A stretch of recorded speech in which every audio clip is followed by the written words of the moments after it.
kung binabasa na siya, yan, katulad niyan, yung umiikot na browser, kailangan ma-detect niya yung mismong sinaksakan niya galing sa port na to at connection niya galing sa laptop mo papuntang mismong port. Dapat is lalabas sila. Pag lumabas na yon, tapos yung sinasabi nga natin na nagkakaroon tayo ng wrong password, yun naman yun sir is yung pumunta ka sa monitoring, papalitan mo lang yung password. Kasi minsan nagkakaroon tayo ng gano'n. Okay na siya rito, gumagana na. Pagdating sa ano natin, is na bago yung password. Babaguhin mo lang ulit yung tinuro ko sa inyo doon sa mismong connection ng camera para connect siya ng diretso ulit para mabasa niya. So, pwedeng ang setup nun, kung nga rin dito ko, Kahit nandito ka siya, invalid password, yung isa dong camera, kung kahit saan.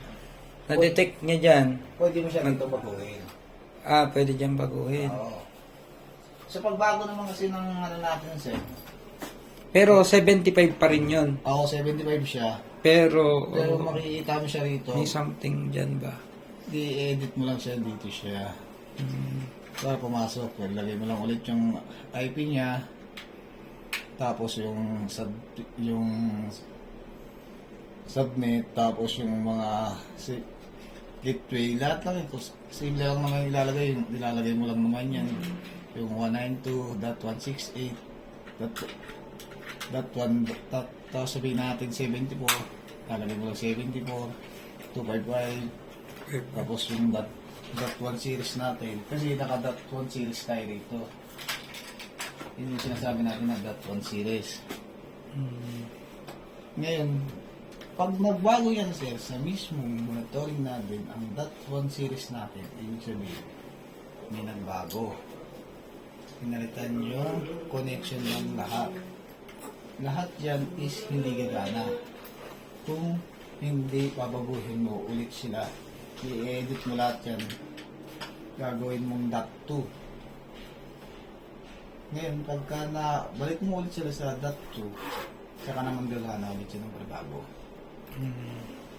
Pero usually, pag nangyari yung scenario na yun, ang kailangan gumawa is IT na. Yes sir. Ay hindi, pwede naman kayo sir. Pwede. Hindi, kailangan parang IT para may ano naman sila, may magawa naman sila. Oo sir, kung saan naman sir, sa ganon, IT talagang IT talaga eh. in charge sa In charge sa network kasi ito eh. Network yan. Kailangan target nila kang network eh. Pero kung sa mga troubleshoot, kayo ang gagawa. Oo, ano naman yun. Pero sa kanila kasi yung Network lahat ng system. etong ano eh, yung part na yan, kanila yun. Kaya lang naman magbabago yung mga network natin sir. Kung basta hindi papalitan ng in-user natin na Yung sa ano, monitoring. Kasi doon kasi, nandun naman ng IT natin, kasama yung kung may babaguhin ng IT natin sa network ng connection natin dito sa online o sa camera natin, is babaguhin nila lahat. I-edit nila lahat yan. Kung may nagbago man, kailangan i-edit nila yan. Kung tumaas yung ano nila, is nagpalit sila ng .5 series, lahat ng camera natin is dapat .5 series rin. DVR, .5 series, camera, .5 series. Mga ganito naman na switch natin is hindi naman natin ginagamitan ng .5. Wala naman siyang ano. Kung katulad to, doon sa pinakabig namin sa internet na may series is may IV na siya, yun, doon siya magbabago. Pero dahil nga ito, individual lang naman to, is okay lang naman siyang ganyan. Pero dapat sa network is IT, sa troubleshoot kayo. oo. Ito. Okay. Yan lang yung ano mail na gagawin nyo. Network, IT, troubleshoot kayo.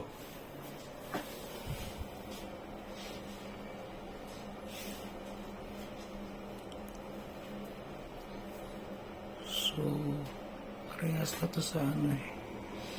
Ano ba itong ano? Etong ano, wala ba itong kinalaman niyang ano? Ay, ano. Ano, sir? So, ito ba yung para dito? Deep oo. switch nito? Oo, sir. Pagkabubuhayin. Dito naman, sir. Ang dalan to.